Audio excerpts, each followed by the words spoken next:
worship team. Thank you, church, for just standing with these that requested prayer. So appreciate the body of Christ when they not only love the word, they love one another, that they're willing to extend themselves a little bit.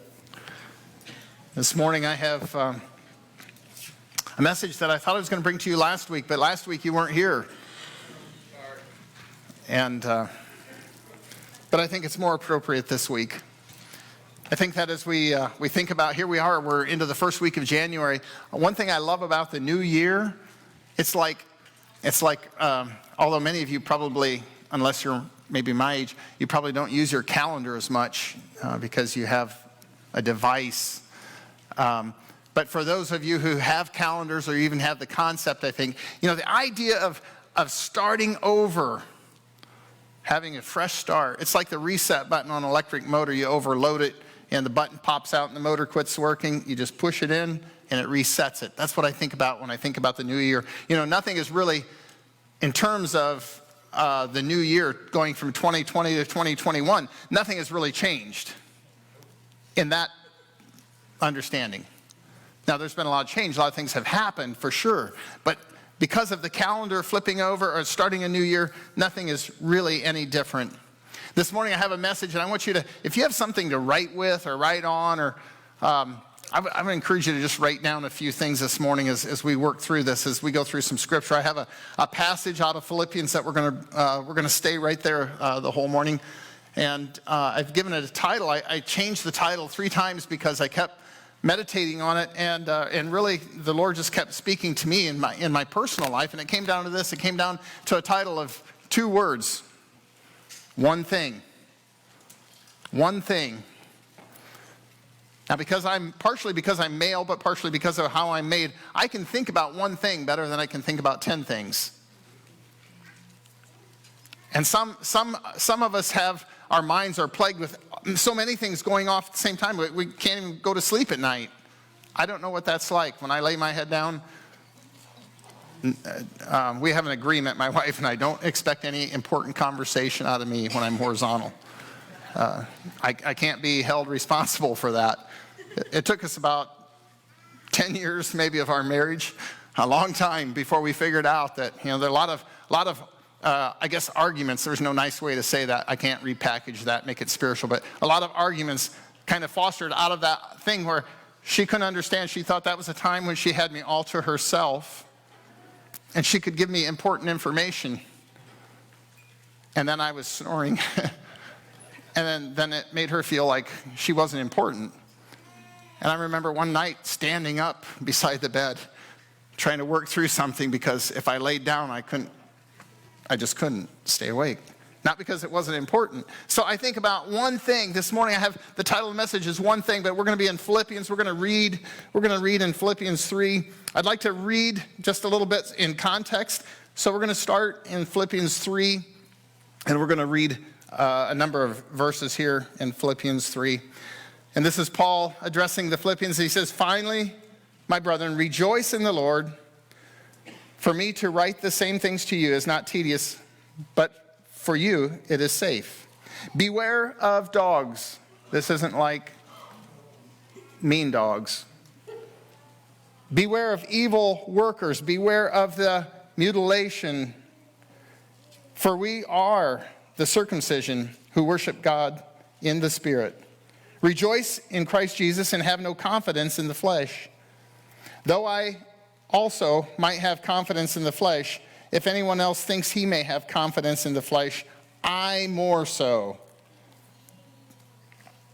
Circumcised on the 8th day of the stock of Israel, of the tribe of Benjamin, a Hebrew of Hebrews concerning the law, a Pharisee concerning zeal, persecuting the church, concerning righteousness which is in the law, blameless. But what things were gained to me, these I have counted loss for Christ. Yet, indeed, I also count all things lost for the excellence of the knowledge of Christ Jesus my Lord, for whom I have suffered the loss of all things, and count them as rubbish, that I may gain Christ, and be found in him, not having my own righteousness, which is from the law, but which but that which is through faith in Christ, the righteousness which is from God by faith, that I may know him and the power of his resurrection and the fellowship of his sufferings, being conformed to his death, if by any means I may attain to the resurrection from the dead. Not that I have already attained or am already perfect, but I press on, that I may lay hold of that which for Christ Jesus has also laid hold on me, of me. Now here it is. These are the two verses. Verse 13, brethren, I do not count myself to have apprehended, but one thing I do, forgetting those things which are behind and reaching forward to those things which are ahead. I press toward the goal for the prize of the upward call of God in Christ Jesus. I want to back up just a little bit here in the earlier verses where Paul is kind of qualifying himself. If you want to paraphrase, I read it like this. If you want to compare yourself to me, I was the most self-righteous person that existed. You can't top me. I did all the right things. I did everything from circumcision to obeying the law. I observed all the rituals. I did everything. But then he capsulizes all that and he says, I count it all for loss. Have you ever invested something in your life and poured in a lot of effort and maybe resources and time, just things that you, maybe monies, and you really had given up a space of your life to something, and in the end you found out, you know what? It was futile. I invested in the wrong thing. Some of us make investments and the investments don't work out, right? We have, it can be a business, it can be a garden, it can be a house, it can be it can be a job, it can be an education, a lot of things, and they don't work out. And we stand back and we say, you know what, that was all for naught. And it's frustrating, it's difficult, to accept that. And you can loathe, you can hate that the rest of your life, but you can't change what has been done. And you have to come to a reckoning, you have to come to a place where you recognize, you know what, I often will say this, I'll say, I didn't go to college, and I didn't. And so some of the things that, when I make mistakes that cost me money, I do something really, I thought it was the right thing, I don't intentionally do the wrong thing, and it cost me a lot of money, I kind of, not to appease myself or make myself feel good, but rather to kind of get off the heap of, woe is me, and to say, hey, you know what, I need to chalk that up to college education. That was just a little course that I took right there, and it cost me some time, and it cost me some money, and as much as I hate it, I don't ever want to make that mistake again, right? We don't have to repeat the history in our own life, unless we choose to. But then he goes on and he talks about something that I think is important, and largely, I think a lot of people today that come to Christ, and maybe it's the way that we as believers present the gospel, we present it in a way that, hey, just add Jesus to what you're doing, and all is good. You can have eternal salvation, you can have eternal security, boom, you just do this and keep on living your life. But Paul says this, he says that, in verse 10 here, there it is, 10. He says, that I may know him in the power of his resurrection. We love that, the power of his resurrection. And the fellowship of his suffering. Being conformed to his death. Being conformed to his death. I'm not going to ask for a show of hands, but you can ask yourself this morning, have I conformed to the death of Christ? Forsaking everything for one cause, for one thing. Have I done that? Or is my allegiance divided? Have I divided it? We have to appropriate time. We have, I don't know, yes, I do know about you. We all have 24 hours in a day. And we appropriate so much time, whether intentionally or unintentionally, we appropriate time for all of those things throughout the course of that day. But Paul is saying here that he is counting his sufferings. He's not suffering by imposing and, inflicting pain on himself, not that kind of suffering. Actually, it was because the cause of Christ, and he put himself out there, and he wasn't a popular guy among the religious people, right? And some days, I think probably many of you now, you're confronted with the fact that people could quit being your friend suddenly because they found out your position on something, right? My wife was telling me something really interesting. I didn't know this, or I guess I didn't know much about it. She just said that she follows a lady who's a Christian woman. And, I mean, there's probably other people who do that too. So she, and this woman made a statement that she really put it out there about her faith in God. And instantly, thousands of people quit following her. And she had to make a decision. It really impressed me. She had to make a decision. Because this affected, apparently it's kind of a livelihood for her. She makes money doing that. And so she had to make a decision. Do I quit talking about the Lord for the sake of money, finances? Or do I just not talk, about Christ, and then people will follow me? Maybe they'll come back. Now, it's easy to say what she should do if it's not you, right? It's easy to say anything, but really what we do is the difficult thing, and that's kind of where we're going this morning. So, what he says, when Paul, I think to paraphrase verse 13, 14, because this is where I want to spend our time this morning. If I was going to paraphrase that to what Paul said there, we maybe don't think of it this way, brethren, I do not count myself to have apprehended, depending on what your translation is. You may have a different word there, but I think Paul would say something like this. He would say, hey, I don't claim to have it figured out. I don't claim to have all the answers to everything. I can't answer, there's a lot of questions, there are legitimate questions. I maybe can't answer all those. And I don't think that I've arrived and come to a place of complete understanding. But this one thing I do know, this one thing that I do know, I know this. This one thing I choose to do. You should write that down. Choose to do. This one thing I choose to do, reaching forward to those things which are ahead. I press on toward the mark. And your Bible may use that word mark. It may use the word goal. And it's the idea of something off in the distance. It's not something right here. It's actually distant, something further away, something that you're looking at in the distance. And he's looking at that distant mark, the future, the ultimate goal, the prize of what? The prize of the high calling. What does that mean? Is that just religious gibberish? What is that? What is that high calling? And a lot of people have a little different thoughts about that possibly. But you think about that this morning. Denise had a word that she shared, and it's so timely, Denise. So appreciated that. Wasn't that good? And wasn't that a good word that Brother John reminded us? It was a word from the Lord. It had to do with that harvest over there. Amen. We dare not forget that. The Lord instructed the body here at River of Life. He instructed us. We can't push that off on somebody else. We can't expect somebody else to take up that cause. He actually gave us that word of the harvest. And again, it was reinforced this morning. We need to take that to heart. We need to take that to heart. Is the day drawing nigh of the Lord's return? Do you think that you might see it in your lifetime?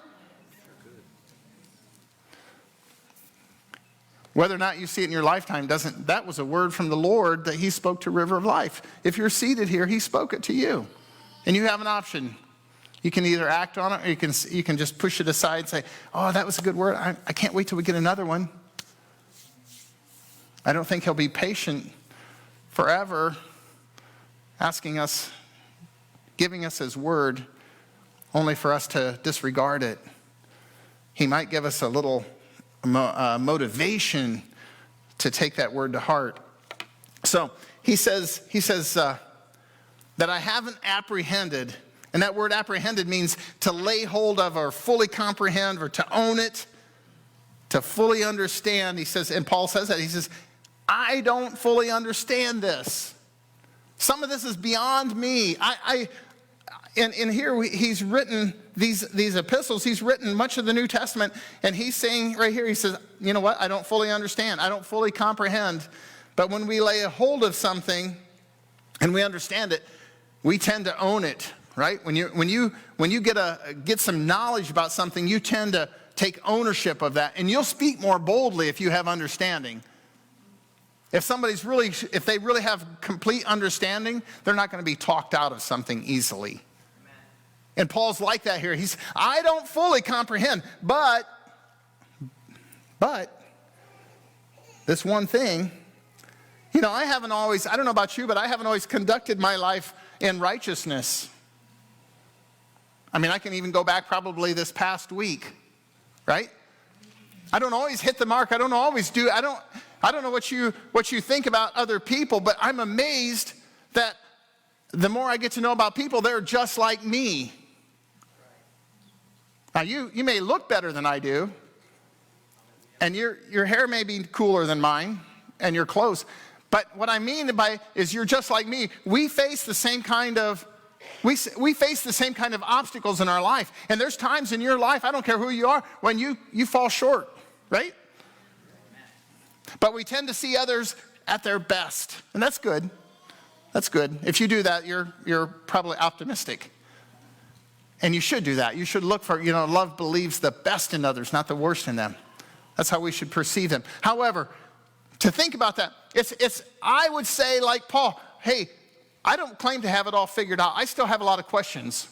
And I think I'm getting older. My father turned 88 years old last Wednesday. And I think, man, that's getting right up there, right? My dad would say he doesn't think he has it all figured out yet either. I think in a lifetime, it's probably not enough to get it all figured out until we see him face to face. And then we'll have those questions will be resolved, and we won't have to concern ourselves with that. I tend to see more of my failures than I do my conquests. I tend to see, even this morning, it's easy for my mind to think about, I wish I would have done this different. I wish I would have done that different. I wish I would have spoke this way instead of that way. I wish I would have taken a little more time here. And immediately, you can get kind of drugged backwards and discouraged, thinking about all of those things. I think every one of us could kind of identify with that in some fashion. But I want to learn to put my past behind me. I want to learn from my experience. I don't want to repeat that same thing over and over. Like a grade in school, if you don't learn something, you used to have to take that grade over. I don't know, maybe now they give everybody a ribbon, but you used to have to take that grade over. You have to get it right before you can move on. And so making a mistake, failing is not a big deal. If you try and you're giving it your best. But Paul says, I haven't apprehended. I haven't got it all figured out. I still make mistakes, but I'm not going to dwell on my failures. I'm going to retool and figure out what needs to change. I want to get this right. I have to learn to communicate not only with people, I have to learn to communicate with my wife. We've been married for 38 years. I still have to learn how to communicate. It takes practice. It takes effort. But the effort is worthwhile, right? So when we get a hold of something, we finally get a hold of something, it may take me longer than it takes you, but when I get a hold of something, it'll be worthwhile. It'll pay off. And I'll see the benefits of this. But the one thing that I do, what is the one thing? I want you to write that down. One thing. I don't like the concept of New Year's resolution. I like the idea of one thing to set my sights on. If I'm going to set my sights, we have daily things, we have responsibilities, and if you're a mother, you need to take care of your children, and if you're a father, you need to go to work every day, you need to provide. But the one thing, if there was one thing that you would say the Lord gave you, one thing, and that was going to be your focus, everything else is going to get done, but this one thing, I'm going to have to set some things aside for this one thing. I think today that people feel overwhelmed by all the things that they feel obligated to do. You think about this, how much of our time is consumed trying to keep up? Trying to keep up with what's going on in the news, what's going on in our economy, what's going on in our community, and all these events, and because there's so much information being given to us like never before, you can feel overwhelmed just trying to keep up with everything. Never before has there been a generation of people that have had so much information available as there is right now. You think that's taking a toll on you? I do. I think it's taking a toll on us. Because that information is available, you may feel some kind of an obligation, or you may feel this draw that you have to know everything. I think back in my lifetime, I think back of things, how different things were, and I've observed change all through our lives, but I've never seen change like I've seen in the last 5 years. The speed of change, the technology, the availability.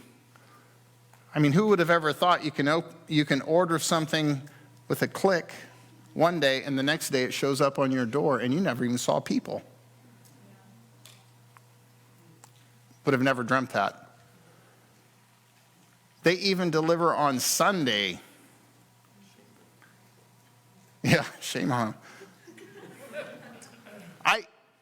It's mind-boggling to me how all that works. I don't need to know how all that works. I need to know one thing. I need to keep one thing before me. Church, we need to have one thing in our sights. We need to have one thing in our crosshairs. We need to make sure that our focus is refocused every day. What compels people to follow other people?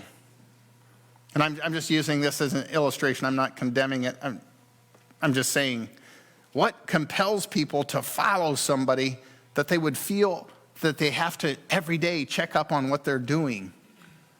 You know, they're showing you how they refurbished something or redid something. Every day they do that, and they make a living at it. And that's not the crazy part. The crazy part is the hundreds of thousands of people that follow them, right?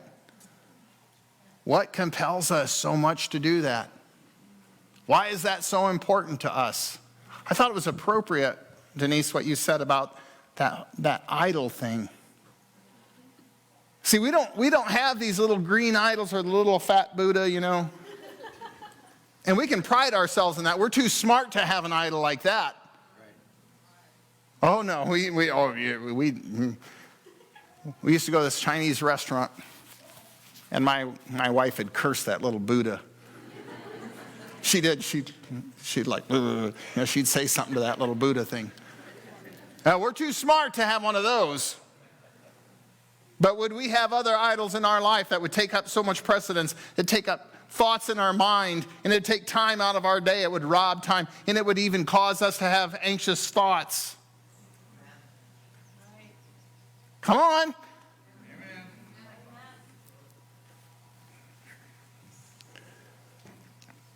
Here's one. I want you to write this down. Because this one thing, I think we have choices every day. And we can make a choice. And you don't need to make it complicated, church. It's not that complicated. Because when you have one thing in your focal point, other things just fall away. Nope, don't have time for that. Nope, can't do that. Nope, can't afford it financially, can't afford it emotionally, can't afford it physically. Nope, can't have that. It doesn't fit in that one thing. It's got to fit in that one thing or it's out. And we should have that kind of a mindset. Here's what I want you to write down. Our lives are built or tore down. They're either built or tore down. Our lives are either built or tore down by one thing. Choices. Choices. Every day, choices. One thing. You have choices to make every day. Some of you have a lot more choices than others, but you have choices. Your life is either built up or tore down by one thing, and that's choices. One of the things that I've often said, I wish I could give you the want to, but I can't. I wish I could market want to. I wish I could just give you the want to. Some of you, I wish I could just here, take this, and then you'll be fine. Because you don't even have the want to. And it's only the Spirit of God can do that. Our lives are either built up or torn down by our choices. I have people that will tell me often, oh, it's just so hard. It's just so hard. It's hard. I think, yeah, that's about right. That's life. It's hard. Yep. And if you think your life's hard, let me take you over and let you meet this guy. See how life, if you want to compare, there's always somebody that's got worse than you do. That doesn't make it easier, but you still have to make a choice what you're going to do. I think Paul had a pretty hard life. I was never put in prison and beaten yet. I think that man had a really hard life. He forsook everything for the cause of Christ. And he was a tent maker, by the way. A self-supporting missionary.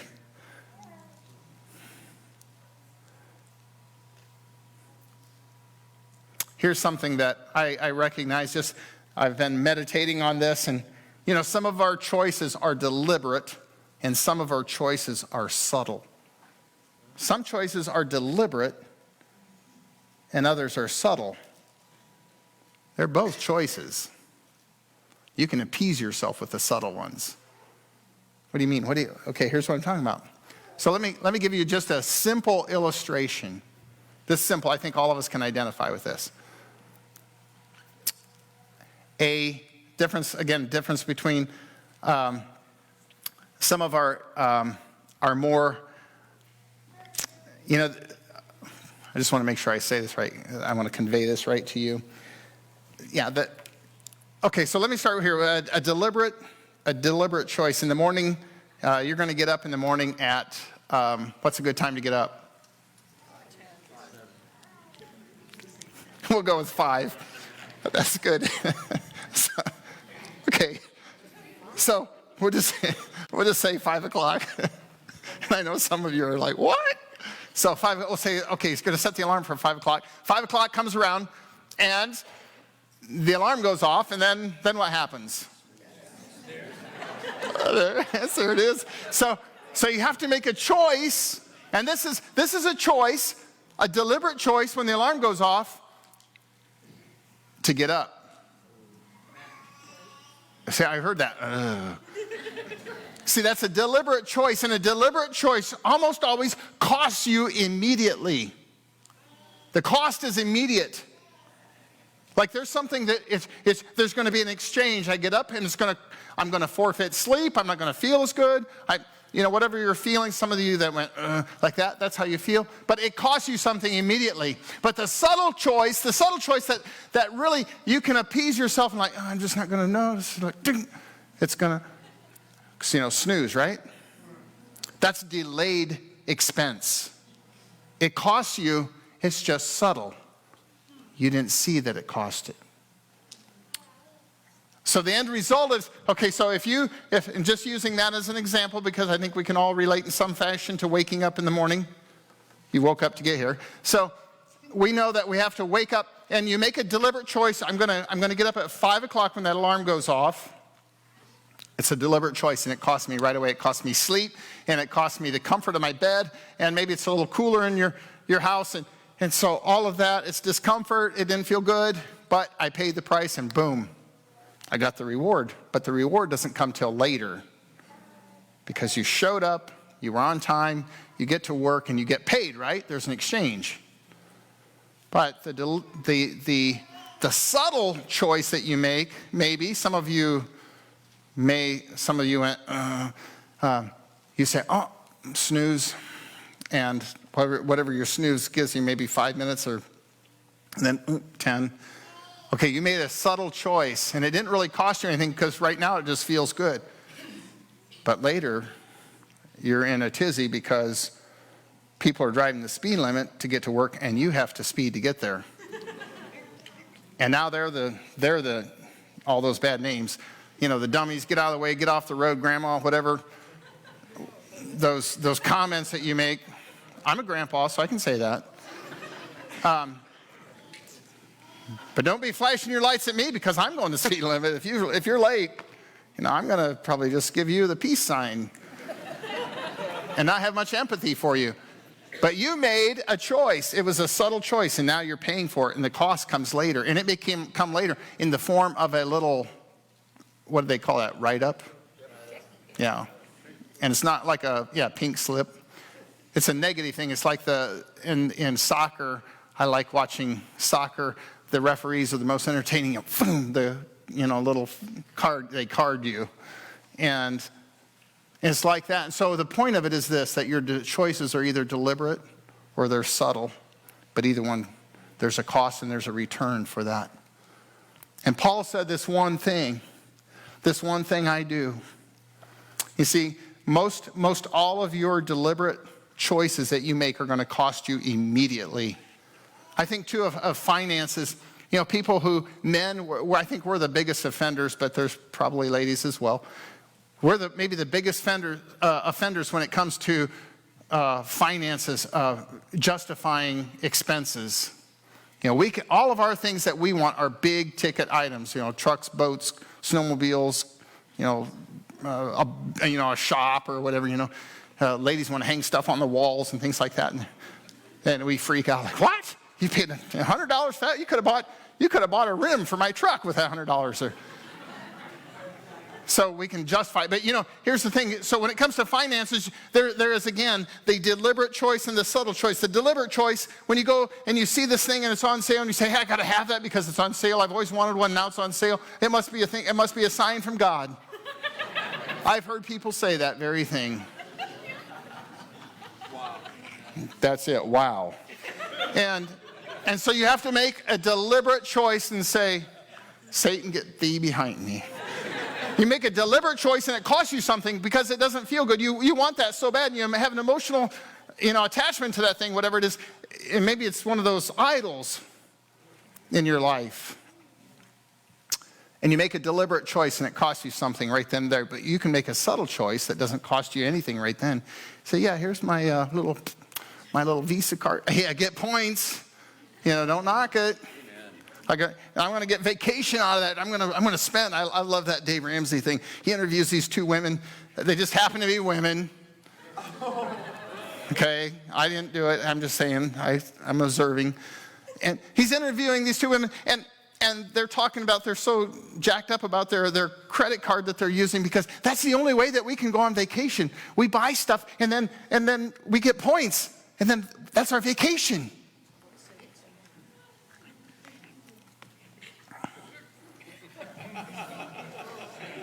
Something's not working.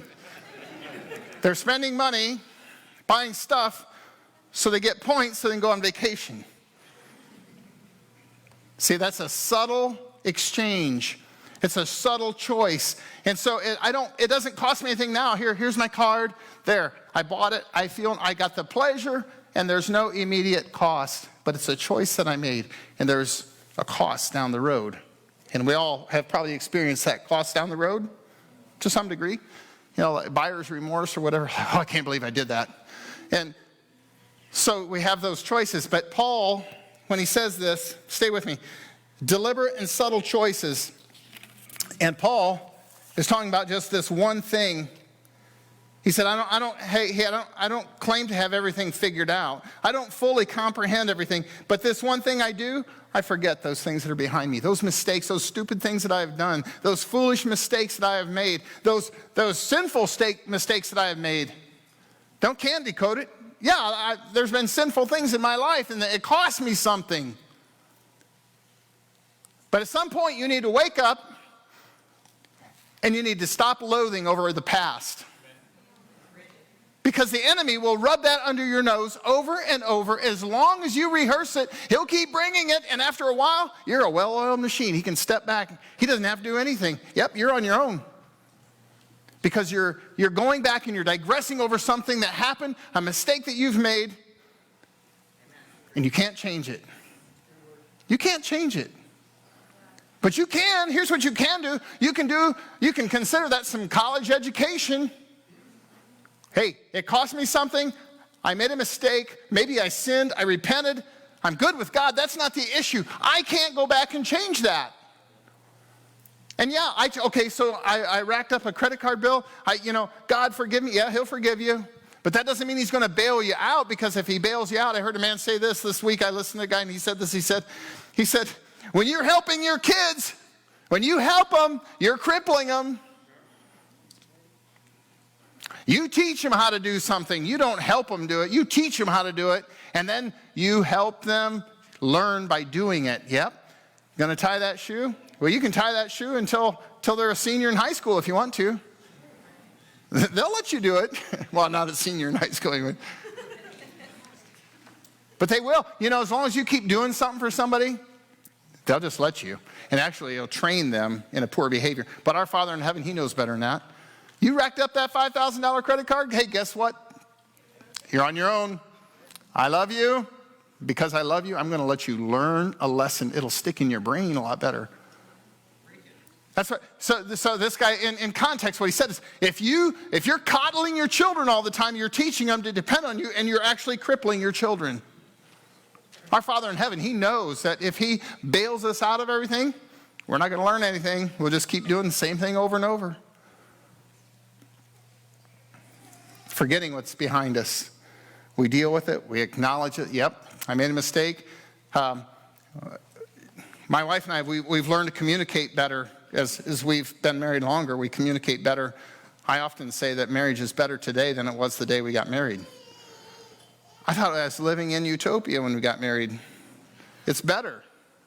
It's better. We communicate a lot better. We've learned how to navigate through our differences. Not only is a difference between male and female, we are completely polar different on the way we're wired. It's not right or wrong, we're just different. It's just taking us a long time to figure that out. But we love it. The whole thing of putting things behind us, not bringing up the past. There's a passage in Ephesians chapter 4. You can just read it. It's the last 8-10 verses there.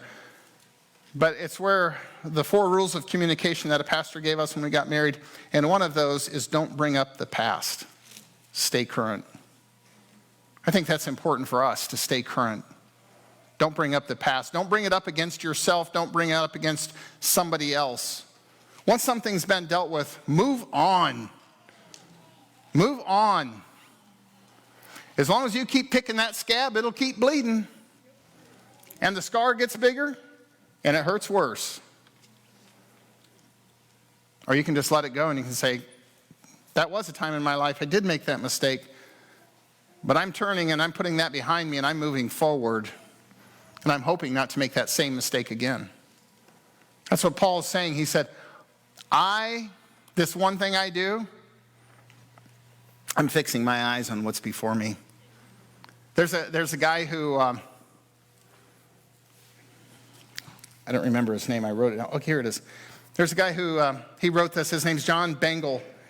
And he was a German. And he actually, he did at a very young age, at 13 years old, he was doing high school work. And by the time he was 17, he was preaching. And he wrote books and materials. And he was pastoring a church at a very young age. This guy, he must have had a phenomenal mind. But he had something, I penned this. His name is John Bengel again. But he said this. He said, the eyes go before and draws on the hand. Now this was older English. So the eye goes before and draws on the hand. The hand goes before and draws on the foot. It's not like drawing. So the eye goes before, and then the eye sees, and then the hand does. And then the hand gets hold of something, and then the foot. And so there's this progression of action that happens when we make a choice. And we say this one thing, and it's got to fit in the scope of one thing. And if you're not in that one thing, hey, I can't do that. I don't mean you as a person. I'm talking about the way we use our time. This choice, of one thing. If it doesn't fit into that, I can't afford it. Or I'm going to forfeit what God has for me.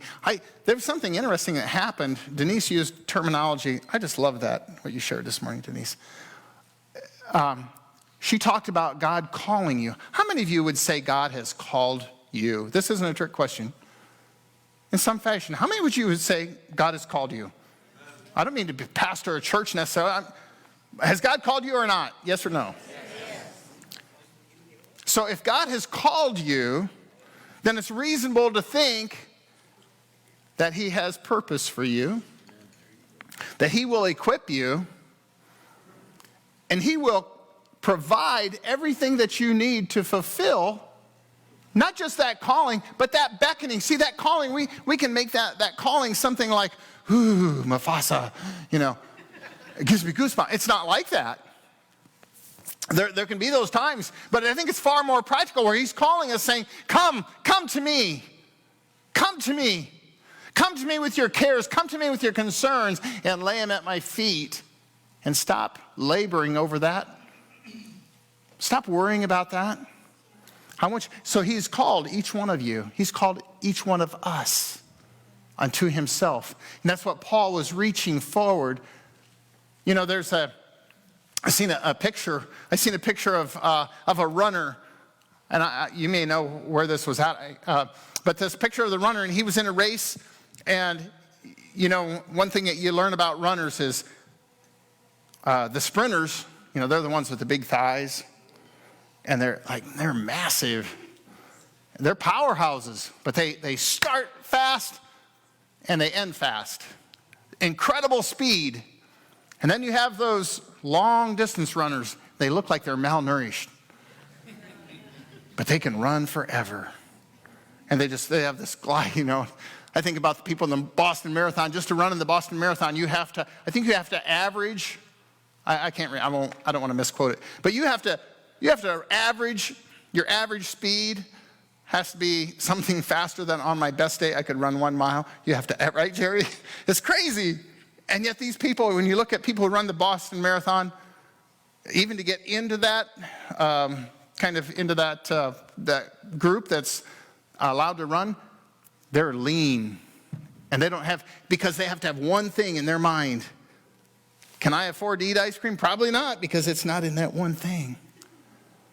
They have a goal and they have a focus. They got one thing in their mind, that prize that they want. Paul says he's looking ahead. And this runner, so this picture, this illustration, this runner was just, and there's two runners, and they were crossing the finish line. And the one runner, he actually dove. I don't know how you get enough power when you're already running that fast, but he actually dove, and he fell across the finish line. He won. Because he gave everything he had and held back nothing. And he fell when he crossed the finish line. He gave himself that much to winning because he had one thing in his focus, one thing in his mind. In the Strong's, I'm going to back up just a minute here. I want to say one thing about forgetting. When Paul says forgetting the past, that doesn't mean like amnesia. Like, how many of you realize you can't forget some things? Right? You can't. It happened. You can't forget it. Some things are so impregnated in your mind, we just can't forget them. You maybe seen something or saw something. Maybe you've experienced something, but you can't get it out of your mind. But you know what? Most of the thing that plagues people that they can't forget is the reason it plagues them is because they haven't been able to forgive. When you can forgive not only others, yourself, it gives you the ability to stop talking about it, to stop dwelling on it. I'll just be the first to tell you, there's been many things in my life I hope you never find out about me. I hope you never see all my dirty laundry. I had a man told me, he said, from an AA perspective, Alcoholics Anonymous, from his perspective, you need to talk about it. And I said, why would I give glory to the enemy? He had me captive for those years of my life. Yeah, it's part of my testimony. There's times when I'll share it. I'm not afraid to. It's not productive. Those things are things I wished I wouldn't have done. I think you probably have some of those things that you wish you wouldn't have done. I can learn from it, and there may be an appropriate time, but I'm not going to give glory to the enemy for the way he controlled my life. I'm going to give glory to my Father for the way he redeemed my life. In the same way, when we forgive somebody, you know what? It's demonstrating the goodness of God. Somebody can really, I may really offend you in a very serious way. And is forgiveness ever deserved? No. I think Steve Swartz, a man that I have respect for, he illustrated by writing a check. He said, when you forgive somebody, you're writing a check and you're paying for something that you don't owe. You're actually, and what he meant by that, I struggled with it a little bit. I thought, well, Jesus is the only one that, No, what he meant was this. He said, they don't even have a right to be forgiven, but you're choosing to give up your right to hold it against him. And I refuse. Part of our inability, I want to say this too, even in our elections, church, we have an opportunity to move on. I'm not saying you throw in the towel, give up, walk away. That's not what I'm saying. What I'm saying is don't make people who say, don't make people your enemy. There we go. Don't make people your enemy. Do you know that God loves those people who you oppose or oppose you, who have different views? Do you know God loves them just as much? Can you believe it? He loves them just as, his blood was shed as much for them as it was for you. And you say, well, he needed to shed a lot of blood for them. He had to shed a lot of blood for me. There's nothing wasted. I mean, there's that song, One Drop of Blood. I think, no, he had to die. Cost him everything, invested everything for me. Why would I withhold that from somebody else? So the point is this, that forgetting the past, a lot of times we have to forgive not only others, we need to forgive ourselves. Stop talking about it. Stop bringing it up. Don't go back and rehearse something that happened 40 years ago. Somebody offended you. If you're rehearsing it, you need to get on your knees. You need to ask God to forgive them and release you because you're the one held captive, not them. That's the way forgiveness works. Okay, let me move on here. So I was talking about reaching forward. When we all have this understanding, when we're driving in a car, what happens if you're a gazer, what happens when you look off and you see a deer standing out there, they're trying to count his points, and you're going this way, but you're looking there. Which way are you going to go? That way.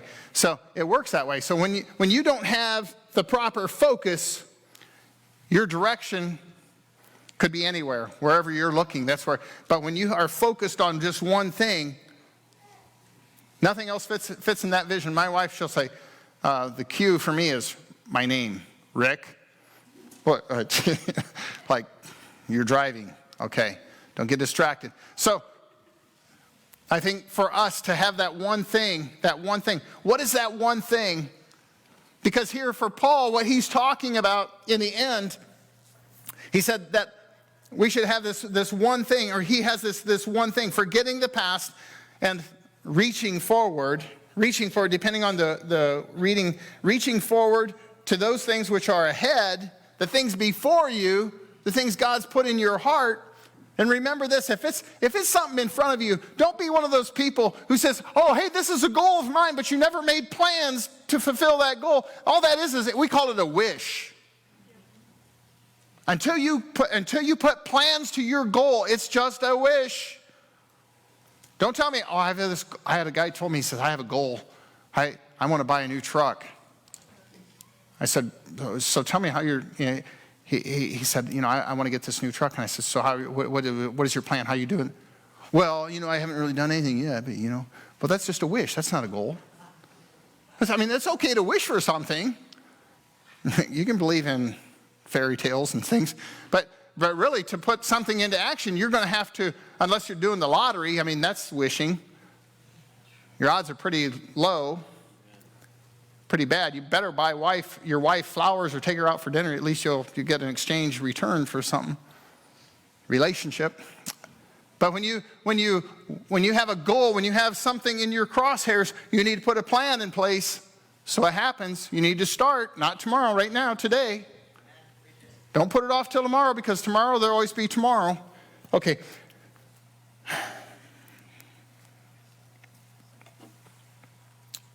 All right.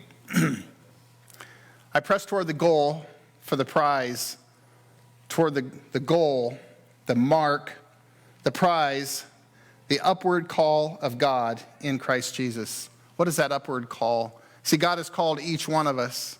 That upward call ultimately is our salvation when it's completed, when we see him face to face. But that upward call for right now should be in our crosshairs. What is that upward call? What does that mean? That doesn't mean that you're trying to fulfill a bunch of rules, a bunch of going back in the Old Testament, trying to fulfill laws and things. No, it's an upward call. What is the upward call in your life? What has God called you to? What stirs you? What moves you? How has God wired you for ministry? I think of that word, Brother John, that you shared. I felt like it was almost a little bit of a... Did you sense that? See, our Father, He wants what's best for us, but He also has everybody else in mind. Winning or losing the election does not restrict our Father. He is not caught off guard. He knew the outcome. He knows the end from the beginning. And somebody talked to me about this, said, if there is no end, how does he know the end? I think in context, what we know is end. That's a good thought. But in context, so our Father, he knew the outcome of the election. If you're caught up on the election, you need to move on, because there's work to do today. He has purpose for each one of us today. You may be called just to love your wife better than you've ever loved her before. Women are like, yes. I'm going to tell you something, men. You don't know how good it is until you don't have it. What I mean is, you don't know the blessing, the crown of your wife, until you don't have that. I know my brother Harry has talked to me. We've wept together. I can't imagine that. Harry would do anything for his wife. He did. You were a good husband, Harry. I know that.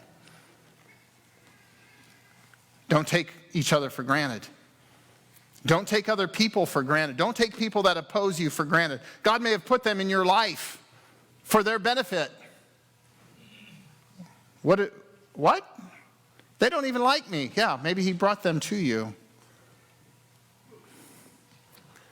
God may be trying to reach people right now. If you believe that we're closing in on the end times, you need to understand that God put people in your life maybe for their benefit. If you have the love of Jesus in your heart for them, you need to lay down your differences and begin to ask questions. Justin, could we sing a song? Wherever you are, there you are. Thank you. I need to close. I want to tell you something that has been stirring in my heart. The Israelites, they left a place of bondage, right? They left Egypt, a place of bondage. They came to Sinai, a place where they could meet with God, but they can't meet with him the way that you and I meet with him.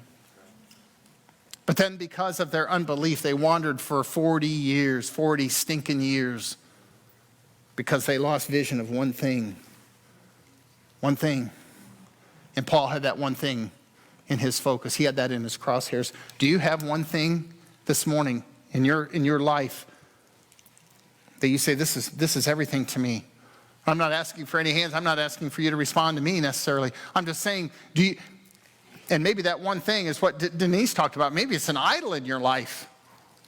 And you've given up valuable time and resources to that one thing.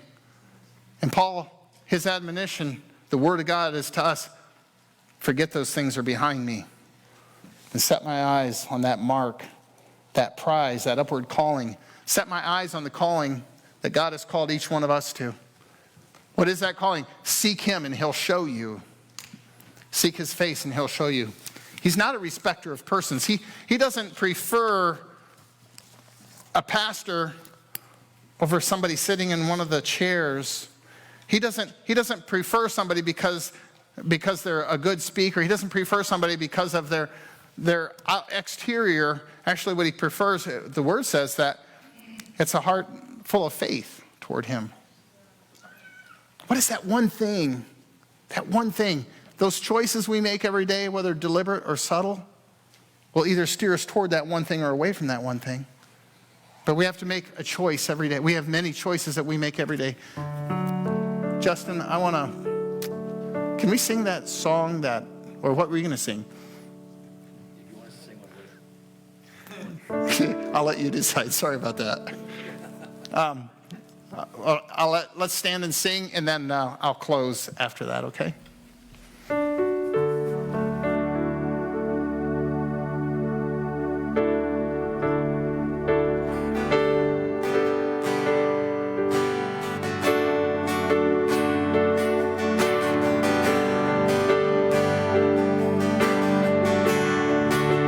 Worthy of every song we could ever sing,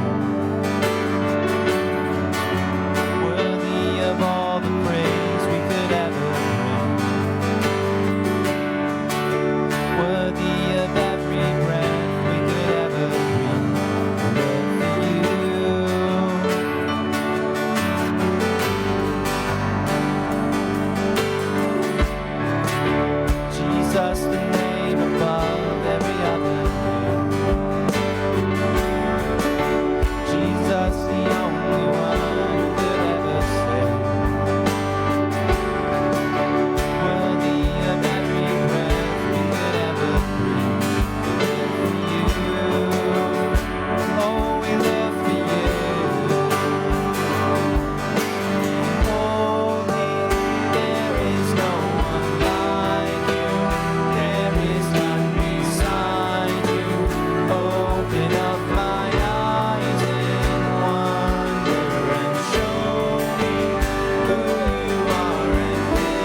that he was a murderer. He came against the body of Christ, and he chose to forget behind and to press towards the mark. And it wasn't just for him, because he looked and he saw if he continued to press towards the mark, it wasn't just him, it was for them. That's good. Thank you. Amen. I want to pray for Owen's brother, Ora. And family has to make a decision what they're going to do,